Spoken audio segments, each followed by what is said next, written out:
तो चलिए आज की इस दिलचस्प विश्लेषण की शुरुआत करते हैं। आज हम झारखंड के एक युवा दास की बहुत ही कमाल की कहानी जानने वाले हैं। एक ऐसी कहानी जो हमें बताती है कि कैसे सिर्फ कागजों पर लिखे कानूनों को असल जिंदगी में बदलाव लाने का एक बहुत बड़ा हथियार बनाया जा सकता है। हम इस पूरी यात्रा को समझेंगे और देखेंगे कि कैसे हमारे गांव मोहल्ले की छोटी छोटी दिक्कतें सीधे तौर पर देश के बड़े लोकतांत्रिक ढांचे से जुड़ी होती हैं। अब जरा इस एक विचार पर गौर कीजिए। जब तक जनता जागरूक नहीं होगी तब तक लोकतंत्र पूरी तरह मजबूत नहीं होगा। ये कोई किताबी बात नहीं है, बल्कि दास नाम के इस युवा की सोच थी। कानून की पढ़ाई कर रहे इस छात्र ने बहुत कम उम्र में ही एक बहुत बड़ी बात समझ ली थी। वो ये कि एक असली और मजबूत लोकतंत्र सिर्फ 5 साल में एक बार वोट डालने से नहीं बनता, बल्कि इसके लिए जागरूक और अपने अधिकारों को समझने वाले नागरिकों की जरूरत होती है। अब कहानी की शुरुआत कहां से होती है? आइए चलते हैं दास के छोटे से गांव अमरपुर। ये झारखंड का वो गांव है जहां दास के पिता खेती किसानी करते थे और उनकी मां महिलाओं का एक सेल्फ हेल्प ग्रुप चलाती थी। लेकिन इस गांव में एक बहुत बड़ी अजीबोगरीब समस्या थी। सरकारी फाइलों में जो विकास की चमकदार तस्वीरें दिख रही थी ना, वो असल जिंदगी से कोसों दूर थी। मतलब कागजों पर तो गांव पूरी रफ्तार से आगे बढ़ रहा था, लेकिन जमीनी हकीकत कुछ और ही कहानी बयां कर रही थी। देखिए, यहां सबसे चौंकाने वाली बात क्या थी? सरकारी दावों और जमीनी हकीकत के बीच का वो बहुत ही बड़ा और दिल तोड़ने वाला अंतर। एक तरफ तो सरकार के बड़े बड़े दावे थे कि भाई आदिवासी और ग्रामीण इलाकों के लिए नई योजनाएं लागू हो गई हैं, नए स्कूल, अस्पताल, किसानों के लिए शानदार सिंचाई व्यवस्था और युवाओं को रोजगार देने के बड़े बड़े वादे। लेकिन जब कोई गांव में जाके देखे तो क्या मिलता? सिर्फ अधूरे पड़े भवन, टूटी फूटी सड़कें और बुनियादी सुविधाओं का पूरी तरह से अता पता गायब। तो अब सबसे बड़ा सवाल ये था कि आखिर विकास के नाम पर आए ये करोड़ों रुपए गए कहां? हवा में तो उड़ नहीं गए। यही पता लगाने के लिए दास ने हमारे सिस्टम के एक बेहद शक्तिशाली हथियार का इस्तेमाल किया, और वो है आरटीआई यानी सूचना का अधिकार। इस कानून का इस्तेमाल करके उसने सीधा सरकार से जवाब मांगा। उसने अमरपुर गांव के लिए पास हुई सभी योजनाओं के असली और आधिकारिक रिकॉर्ड निकलवाए। और सच कहूं तो यही वो कदम था जिसने इस पूरी लड़ाई का रुख बदल कर रख दिया। और जब वो सरकारी कागजात सामने आए ना, तो जो सच्चाई खुली वो सच में होश उड़ा देने वाली थी। कागजों में तो भाई सब कुछ चकाचक था, करोड़ों रुपए खर्च भी हो चुके थे। लेकिन असलियत में जनता का पैसा उन चीजों पर खर्च हुआ था जो काम ही नहीं कर रही थी। सोचिए, स्कूल की बिल्डिंग तो खड़ी कर दी गई थी, लेकिन पढ़ाने के लिए कोई टीचर ही नहीं। अस्पताल बना दिया, लेकिन डॉक्टर साहब नदारत। सिंचाई की नहरें बीच में ही आधी अधूरी छोड़ दी गई थी, और युवाओं के रोजगार के लिए बना सेंटर, उस पर तो बकायदा ताला लटक रहा था। इस तरह के खुले भ्रष्टाचार को देखने के बाद कोई भी निराश हो सकता है।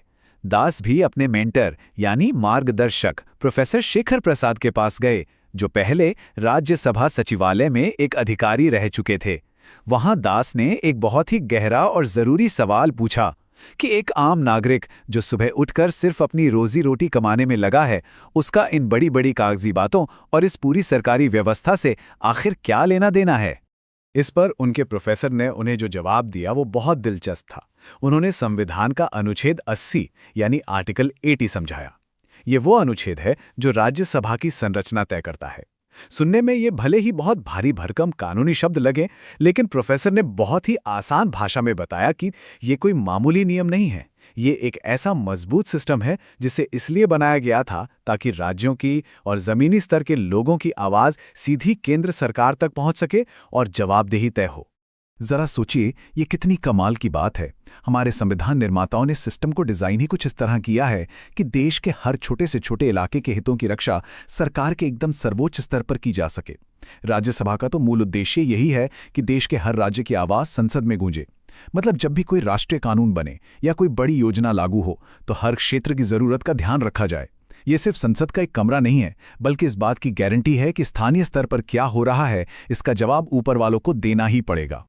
अच्छा, अब इसी संरचना से जुड़ा एक और बड़ा ही मजेदार तथ्य देखते हैं। एक ऐसा नंबर जो हमारे इस उच्च सदन के काम करने के तरीके में बहुत बड़ा प्रभाव डालता है, और वो नंबर है 12। जी हां, सिर्फ 12। चलिए समझते हैं कि इस नंबर में ऐसा क्या खास है। तो बात यह है कि राज्यसभा में सिर्फ नेता या राजनेता ही नहीं बैठते। देश के राष्ट्रपति खुद इन 12 विशिष्ट सदस्यों को चुनकर वहां भेजते हैं। क्यों? ताकि साहित्य, विज्ञान, कला और समाज सेवा जैसे क्षेत्रों का एकदम असली ग्राउंड लेवल का अनुभव सीधे तौर पर देश के कानून बनाने की प्रक्रिया में शामिल हो सके। इसका सीधा सा मतलब यह है कि जब नीतियां बने तो वो सिर्फ राजनीतिक फायदे के लिए ना हो, बल्कि जमीनी हकीकत और समाज की असल भलाई से जुड़ी हों। अब अपने लोकतांत्रिक ढांचे की इस नई और मजबूत समझ के साथ दास वापस अपने गांव अमरपुर लौटे। और वहां जाकर उन्होंने क्या किया? उन्होंने गांव के किसानों, मास्टरों और युवाओं की एक बैठक बुलाई और एक बहुत ही दमदार नारा दिया। उन्होंने कहा, अगर योजनाएं सही तरीके से लागू नहीं हो रही हैं, तो हमें संवैधानिक तरीके से अपनी आवाज उठानी ही होगी। उनका संदेश एकदम साफ था। हमें कोई तोड़-फोड़ या गलत रास्ता नहीं अपनाना है, बल्कि उसी संविधान का इस्तेमाल करना है जिसने हमें ये अधिकार दिए हैं। और सबसे बेहतरीन बात यह रही कि दास ने अपनी इस लड़ाई को एकदम सिंपल स्टेप बाय स्टेप फॉर्मूले में बदल दिया। एक ऐसा तरीका जिसे देश का कोई भी गांव या समुदाय आसानी से अपना सकता है। पहला कदम, पक्के सबूत जुटाओ। दूसरा, गांव वालों के साथ मिलकर खुद उन योजनाओं का सोशल ऑडिट यानी सामाजिक लेखा परीक्षण करो। तीसरा कदम, अपने स्थानीय नेताओं और प्रतिनिधियों को ज्ञापन सौंपो। और चौथा, सरकारी विभागों में लिखित रूप से औपचारिक शिकायत दर्ज कराओ। ये पूरी तरह से एक व्यवस्थित और कानूनी तरीका था। पर खैर, जैसा कि हमारे सिस्टम में अक्सर होता ही है, स्थानीय अधिकारियों ने इन सारी शिकायतों को एक कान से सुना और दूसरे से निकाल दिया, मतलब पूरी तरह नजरअंदाज कर दिया। लेकिन दास कहाँ हार मानने वाले थे। उन्होंने इस लड़ाई को सीधा हाई कोर्ट तक पहुंचा दिया और इसके लिए उन्होंने सहारा लिया PIL यानी जनहित याचिका का। अब ये PIL क्या है? ये एक ऐसा कानूनी रास्ता है जो किसी एक इंसान की निजी फायदे के लिए नहीं, बल्कि पूरे समाज या जनता की भलाई के लिए अदालत में दायर किया जाता है। अदालत के अंदर दास का तर्क एकदम शीशे की तरह साफ और बहुत ही धारदार था। उन्होंने जज साहब के सामने सीधा कहा कि भाई, ग्रामीण विकास के नाम पर जमकर धांधली हो रही है और जनता की गाढ़ी कमाई के पैसों का कोई हिसाब किताब नहीं है। उन्होंने सीधे तौर पर संसद और राज्यसभा के उद्देश्य का हवाला देते हुए कहा कि अगर ये सदन जनता की रक्षा के लिए बने हैं और जब वो सुरक्षा के ये सारे उपाय फेल हो रहे हैं, तो किसी ना किसी की सख्त जवाबदेही तो तय होनी ही चाहिए ना। ये सिर्फ कुछ रुपयों की चोरी का मामला नहीं था, ये सीधे सीधे हमारे लोकतांत्रिक सिस्टम के फेल होने का मामला था। और बस यहीं पर न्यायपालिका ने अपना रोल निभाया। हाई कोर्ट ने इस मामले की गंभीरता को तुरंत समझा और एक स्वतंत्र जांच के आदेश दे दिए। और जानते हैं इस जांच का नतीजा क्या निकला? गांव वालों के एक एक दावे को पूरी तरह से सच साबित कर दिया गया।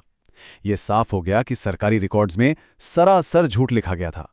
नियमों की धज्जियां उड़ाई गई थीं और विकास की जो परियोजनाएं कागजों पर पूरी हो चुकी थी ना, वो असल में जमीन पर या तो शुरू ही नहीं हुई थीं या बरसों पीछे चल रही थीं।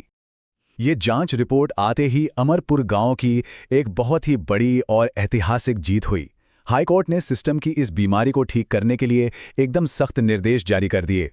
अदालत का साफ आदेश था कि गांव की जितनी भी अधूरी परियोजनाएं हैं, उन्हें तुरंत प्रभाव से पूरा किया जाए। यही नहीं, आगे से ऐसा ना हो, इसके लिए योजनाओं का नियमित रूप से पब्लिक ऑडिट हो और सबसे जरूरी बात, ग्रामीण स्तर के प्रतिनिधियों की भागीदारी बढ़ाई जाए ताकि विकास के कामों पर जनता की सीधी और पैनी नजर बनी रहे। अदालत के इस कड़क फैसले का जो असर हुआ, वो सच में जादुई था। कुछ ही महीनों के अंदर पूरे अमरपुर गांव की तस्वीर ही बदल गई। जो स्कूल बरसों से खाली पड़ा था, वहां बच्चों की पढ़ाई शुरू हो गई। अस्पताल में बाकायदा डॉक्टरों की नियुक्ति हो गई। किसानों के लिए वो जो अधूरी पड़ी सिंचाई व्यवस्था थी ना, वो पूरी कर दी गई। और तो और, युवाओं को रोजगार के लिए स्किल ट्रेनिंग में मिलने लगी। ये इस बात का एकदम जीता जागता सबूत था कि जब हम अपने लोकतंत्र के औजारों का सही तरीके से इस्तेमाल करते हैं, तो वो 100% काम करते हैं। इस शानदार सफलता के बाद दास यहीं नहीं रुके। उन्होंने अपने गांव में एक संविधान अध्ययन एवं लोकतंत्र केंद्र की स्थापना की। वो अपनी आने वाली पीढ़ी के लिए एक बहुत ही बुनियादी और गहरा सबक छोड़ना चाहते थे कि लोकतंत्र केवल वोट देने का नाम नहीं, बल्कि एक जागरूक नागरिक बनने का भी नाम है। उनका मानना था कि अगर सिस्टम में कोई खराबी है, तो उसका इलाज गुस्से या हिंसा से नहीं, बल्कि संविधान, न्यायालय और अपनी लोकतांत्रिक संस्थाओं के जरिए किया जाना चाहिए। तो अमरपुर गांव की ये पूरी कहानी अंत में हमें एक बहुत ही गहरे सवाल के साथ छोड़ जाती है। वो सवाल ये है कि हम और आप केवल वोट डालने से आगे बढ़कर अपने आसपास की असली समस्याओं को सुलझाने के लिए अपने संवैधानिक अधिकारों का सक्रिय रूप से उपयोग कैसे कर सकते हैं। क्योंकि असली लोकतांत्रिक शक्ति इसी बात पर टिकी है कि हम आम लोग कितने जागरूक हैं। ये सिर्फ चुनाव के दिन उंगली पर स्याही लगवाने के बारे में नहीं है, बल्कि हर दिन अपने अधिकारों को जानने और सिस्टम को जवाबदेह बनाने के बारे में है। इस पर जरूर विचार कीजिएगा।